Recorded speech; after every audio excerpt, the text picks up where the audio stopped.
Okay, I think we're about ready to begin. Seating has sorted itself out. I'd like to welcome you. I'm Peter Nurksey, and I'm from Sun Microsystems and with Jeannie Treichel, also of Sun. We've had a computer history talk series for the last 5 years. Our very first program 5 years ago, back in April 1993, was right here in this auditorium on early computing at Livermore, and the total number of people present, including the speakers and the entire audience, was 20. But this was a very distinguished audience, because right there in the front row, and 2 seats in the center, we had Gordon Bell and Donald Knuth sitting side by side, sort of like hardware and software together. So we've had 5 years of programs. Since then, in the last couple of years, we've joined forces with the Computer Museum History Center at Moffett Field, which has the world's largest collection of computer hardware, over 100 tons of computer hardware.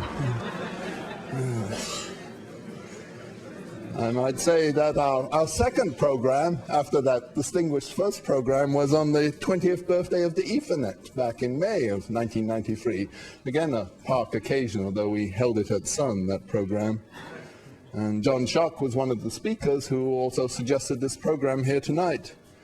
And since then, looking back over our programs, I find a couple more particularly relevant to this evening just last fall. Like October 28th, we had a program on the early user interface design at Apple with Larry Tesler and Chris Espinosa, which directly drew on a lot of the work done at Park and that you'll see in the STAR user interface this evening.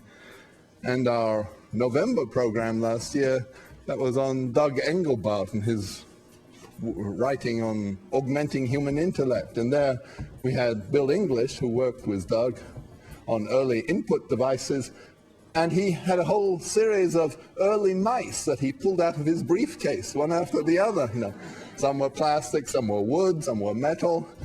A whole profusion of early mice, which you also see in the STAR user interface. And remember, the STAR comes from 1982, but just that recently, 1982, people weren't sure how to describe a mouse. It was a digital pointing device. They didn't have any better words for it.